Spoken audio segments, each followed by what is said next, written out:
Coach, obviously, you guys were able to kind of flip the script as far as winning a close one on the road. Kind of recapping that game on that last play, what was kind of the play called on there, and obviously attacking the glass was part of it. Well, we watched the edits yesterday with the team because we had Sunday off because tomorrow's obviously a Wednesday game. So just reliving that with the team a little bit. We had a 17-point lead with 14:34 to go. And then you look 2 minutes later, literally like 2 minutes and 15 seconds, it was 7. It went that quick. It was just an incredibly, tough game. And, Jones is such a difficult guy to match up with. It seemed like he had maybe 3 or 4 of the old-fashioned and 1 3-point plays at the rim.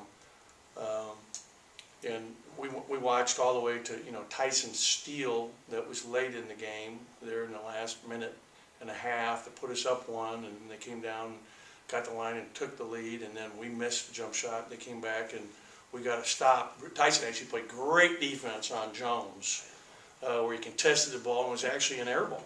And we got the rebound, and Tyson was bringing it up on the right side of the floor, which is closest to our bench. And when we were at our best, I'd say, go to the rim, go to the rim, go to the rim. So you have a chance to get fouled and have a chance to get an offensive rebound. And he drove in there and got up a pretty good look. And there was, a lot of bodies flying around. And actually, the guy that was guarding Abdul slipped on his own teammate's foot, and he went down. So Abdul's right there, and there's no one blocking him out. And, thank the Lord, Abdul was right there, because it was just a great tip. To put it back in, and couldn't be happier for a young man, and more fitting that it was Abdul Doo who got his hands on it and tips it in with 0.6 seconds left. That was just great, and obviously a huge lift for our team to get an important win against a very good opponent on their home floor in a tough environment. We'll go to Garrett here, coach's right. Ben, you said you were happy to get Keyshawn and Iverson some more minutes there against Arkansas. How much do you hope to keep putting them in the rotation down the stretch? Definitely part of the plan moving forward. We have to do it. This helps us. And I thought that they both responded well. And Iverson came and gave us a huge lift early in that game, and so it's important to continue to use them.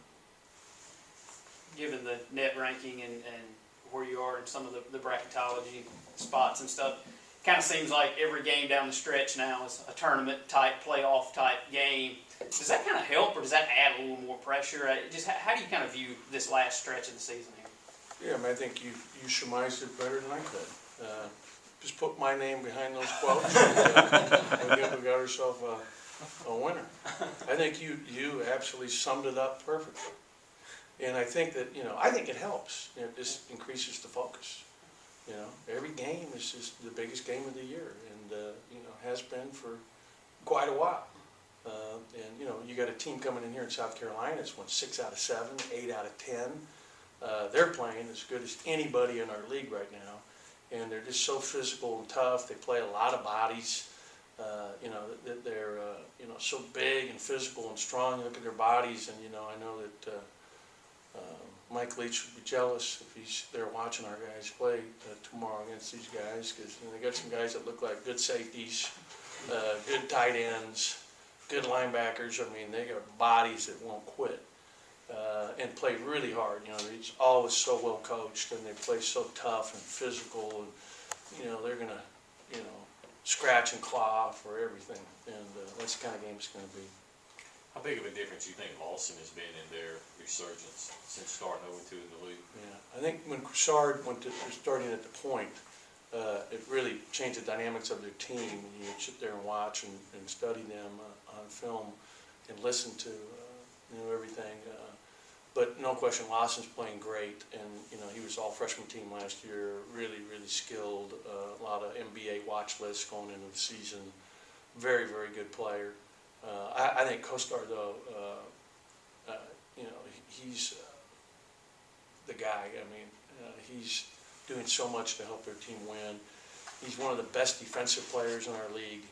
He's so strong and physical with great lateral quickness and great feet. He's a really good post presence. He's a great rebounder, passer. He's just tough as nails. He's a huge guy that we have to contend with as well. Any questions for Coach? We'll go ahead and get it to Tyler here, second row to Coach is right. Kind of going off of Joel's question, I know that you like looking at the net and all that, but is it almost to a point where it doesn't really matter if you're looking at it or not, because every game is, almost a must win at this point? Or how do you approach The that? net was really strange. We got a road win, and actually our net got worse.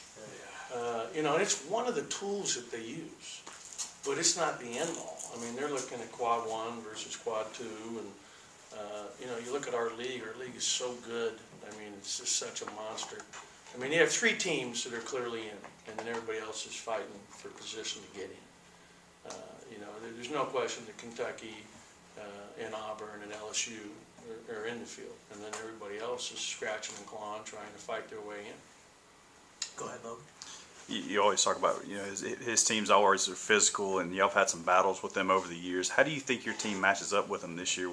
Because you've got some big physical guys down low as well. Yeah, I think we match up good, and I think it's going to be, a really tough physical game. They play, different defenses. They're going to change it up and play some 2-3 zone. They're going to play a little 1-2-2, three-quarter court press back to a 3-2 zone. They're going to really get out and deny everything with their man-to-man defense and really press you and get into the ball. Everything is contested. Every screen, they're going through physically. So it's going to be a very physical game. And the guys that played against them last year understand that. And for Iverson, who's really the only guy that's new that's in the rotation. It'll be a new experience for him. We'll go back to Garrick. From a free throw shooting standpoint, South Carolina ranks near the bottom. I know you always talk about playing without fouling on defense, but is there maybe a situation where you might want to put them on the line? No, I mean, we don't want to put anybody in the line. We want to stay out of foul trouble, but, I'm hoping that it'll be a game that won't be, marred with a huge amount of fouls. We just want to let the teams play and make it a good, clean, physical game. We'll head over to Danny P to Coach's left of the second row. But you mentioned Tyson's defense on Jones Lake. Have you seen Tyson improve on defense during his time here? Yeah, in his time here, he's come a long way. And part of that is just getting stronger and strength. And Tyson, one of his greatest blessings as a basketball player is he's highly intelligent. He's a coach's son. He's been around the game his entire life, literally.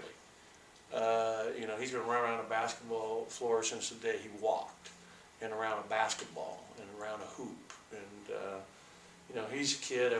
We were at LSU earlier in the season. We met like a lady who had him in first or second grade and talked about how all he wanted to talk about as a first grader was the basketball team. And he brought in she was explaining to us how he brought in one of the programs from the game, and she kind of helped him learn numbers and also, the alphabet from a basketball program. That's how much he's involved with it and has been his whole life. But highly, he has a good basketball IQ and smart. Anything else for Coach before we let him go get the players in here? Okay, thank you. Thanks.